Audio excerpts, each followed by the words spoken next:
So now we're going to have a look at the strict pull-up. I'm going to get Adam to do a few correct reps first, and then we'll look at some common faults. So starting in a fully extended position, he's pulling up, chin coming all the way over the bar for a full rep, arms fully extending at the bottom. Nice. Okay, so a few things here. First of all, a pull-up, although it is a body weight movement, is actually a really, really difficult movement. The chances of your client walking into the gym and being able to do a correct pull-up straight away is actually quite slim. They're really, really challenging.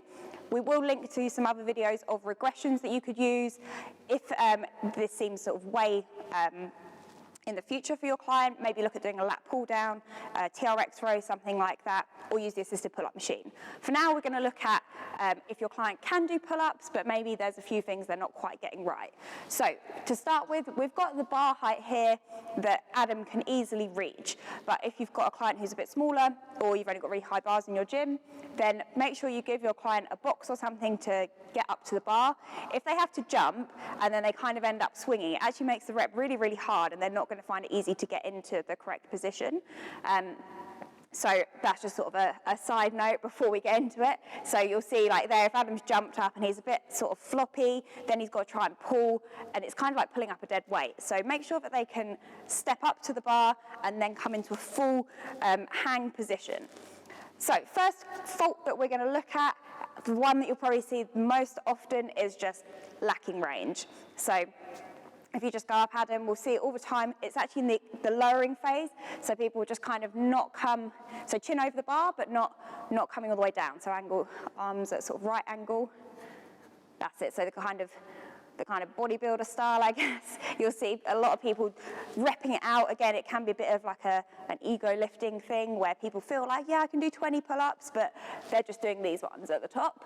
We want to see them all the way extended. That's going to get that full stretch on your lat, so you're getting proper engagement. You're making full use of your range.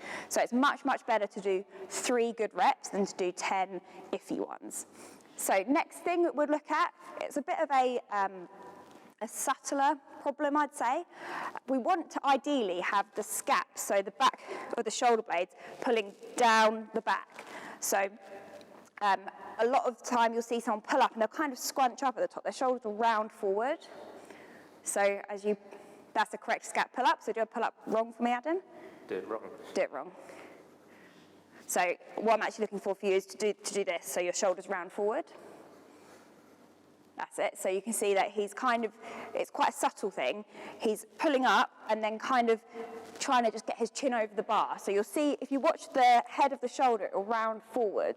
What we really want is that he pulls his scaps down his back first and then pulls up. So do some nice reps. So scap pull up there. So you can see his shoulder blades are pulling down his back the whole time. That's going to make sure that we're engaging the muscles correctly. What you can ask your client to do in the warm-up, or if this is something that they struggle with, a lot of people will never have really had to think about position of their scapulars before. Ask them to just do the scap pull-up. So this is a really good way to warm up. So the client starts in a passive hang. So you can see Adam's fully hanging here. Without bending his arms, he's going to pull his shoulder blades down his back, so the nice engagement of this muscle here, and then go back to a passive hang. So this is an active hang and then a passive hang. So that is actually the first part of the pull-up. So every rep will start as a scap pull-up and then a full pull-up, chin coming over the bar. Another point I should just note for you is a pull-up is with your hands in an overhand grip like this, in a pronated grip. A chin-up is with your hands in an underhand grip. That's actually slightly easier because you're going to get your biceps involved as well. So if a client is kind of nearly there, you've kind of made your way from the assisted pull-up machine and you want to help them get their first few reps body weight, I'd probably go for a chin-up first. And again, same as with the bent over row, you might find that for some people, they actually find it easier to keep their shoulders set back and down in this kind of position. Next one we're going to look at is the body being kind of floppy and not tight. So what we want to look for ideally is a slightly hollow position, so a slight tailbone tuck, keeping the core engaged.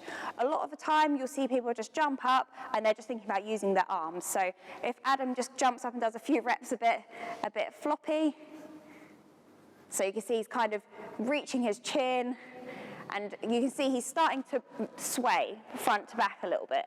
That's kind of like lifting a dead weight. We want to stay as tight as possible. So if you kind of imagine, I don't know, it's much easier to pick up, I don't know, like a big box of something that's one solid lump than it is to pick up a sack of potatoes. Try and think of that.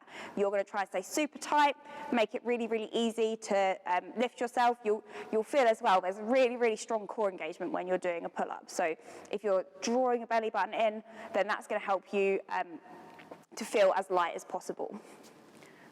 So just looking at hand position for a pull-up, there's a few different ways you can do this. Ideally, for a strict pull-up, we're going to be just outside shoulder width. You can go for a wide grip pull-up. You might have seen people in the gym go really, really wide and have a slightly arched back. That is going to get the lat more, but quite often when they're doing this, people will just be doing a top half of a pull-up. So you'll see a lot of the time people have their legs bent back behind them. I don't personally love this version because it kind of puts quite a lot of arch in the back.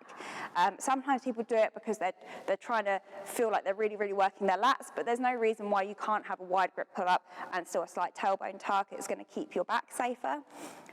So ideally, hands just outside shoulder width.